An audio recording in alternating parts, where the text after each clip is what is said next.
Welcome back to camp. It's me, your camp counselor, Brienne, and I'm so happy you are here again. Did you share all your fun Peru facts with your family? What was your favorite thing you learned? Well, we have learned so many fun facts about Peru, and today we are going to dive even deeper to check out one of the most fascinating parts of Peruvian culture textiles. Now, some of you might be thinking, what is a textile? Well, a textile is a piece of fabric with many woven parts. Think of a lot of pieces of string or yarn being put together to make something beautiful. Everywhere you go in Peru, you'll see textiles for sale. There are many markets filled with beautiful, bright colored blankets, ponchos, and the famous cello hats, which are made from alpaca wool. These make great souvenirs to bring home with you from a trip to Peru to wear or use as decoration. Do you have a favorite jacket, dress, or shirt? Maybe it is colorful or has an interesting pattern, or maybe it's just really comfortable to wear. How long have you worn this item of clothing? Imagine if you found an item of clothing that is thousands of years old. Not only is this clothing ancient, but it's still soft and beautiful. This is exactly what makes Peruvian textiles so amazing. The timeline of Peruvian textiles can be traced back to 1000 BC, and it extends all the way to modern day, with skilled artisans still producing beautiful clothing, tapestries, and other textiles that will continue to stand the test of time. The tradition of weaving in Peru is over 5,000 years old. The Incan people, who had no formal currency, used instead textiles in exchange for goods or services. When the Spanish conquistadores arrived in Peru in 1430, the height of the Incan Empire, they were obsessed with all the Incan gold. The Incan capital of Cusco was the most fancy and rich city of all the Americas. Its temples were plated with lots of gold and decorated with golden animals. But to the Incas, they placed more value and worth in their textiles.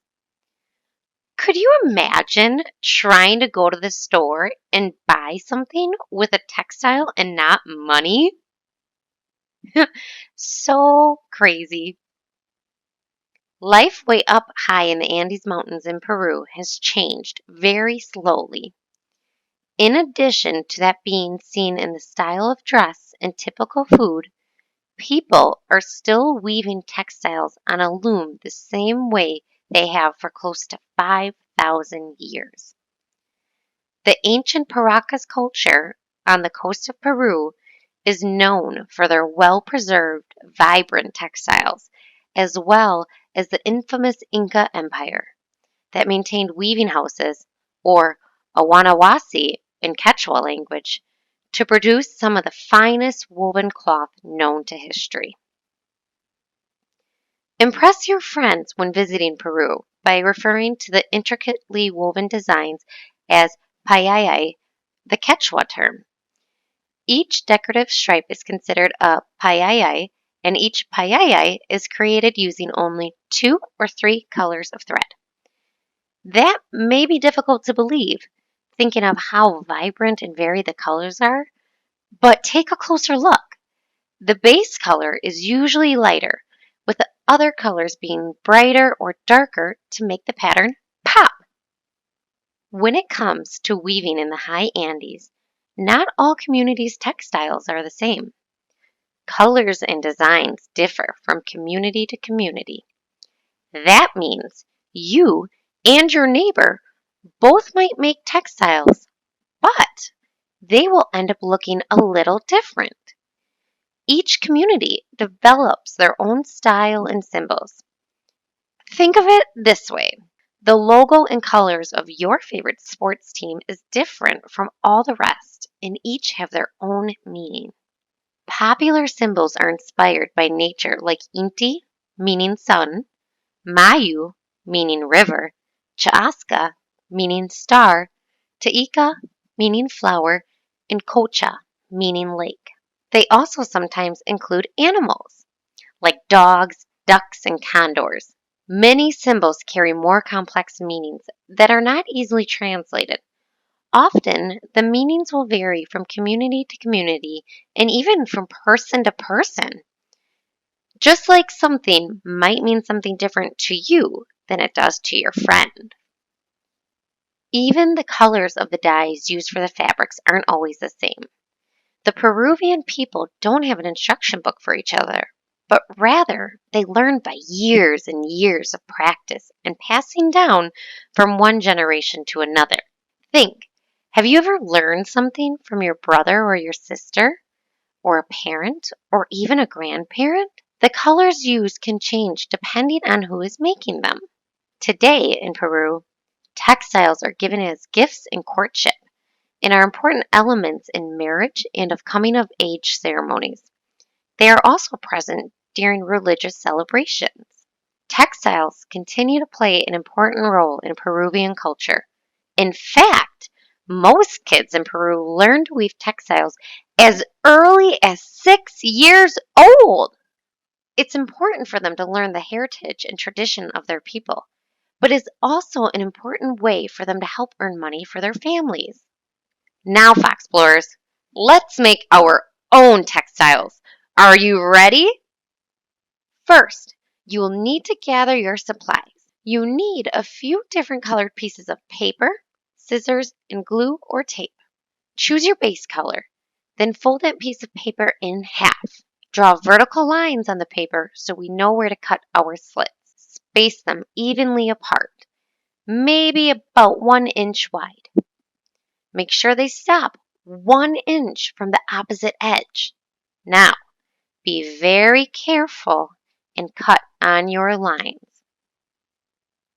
Unfold your paper. It should look something like this.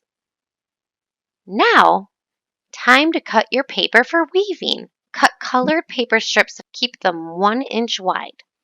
The strips must be longer than the length of your paper. Let's get weaving. Take one paper strip and alternate putting it over and under the slits. Now you are weaving like a Peruvian. Keep repeating this with all your other paper strips. Make sure to switch it up. So if your first strip went over and under the slits, the second strip should go under and then over. When you are all done, glue or tape down your loose edges on the back of your paper and cut off any extra edges. Look at the beautiful pattern you made. Put it on your refrigerator so you can tell your family members everything you learned about textiles. Or you can even ask your parents to help you frame it and put it in your room. Thanks, Foxplorers. I hope you loved learning all about Peruvian textiles today. We can't wait to see the awesome creativity you all have. Ask your parents to take a picture of your textile so you can show us and the rest of the Foxplorers. Post your pictures in the comments on Facebook or share on Instagram with hashtag LittleFoxplorer and hashtag FoxAdventureCamp2020. And once again, don't forget to come back next week where we will be learning all about India. All right, that's all for now. Bye, campers. Adventures, parks, and games is what you're looking for. We have the word of the day, so many things to create, so much to see and do.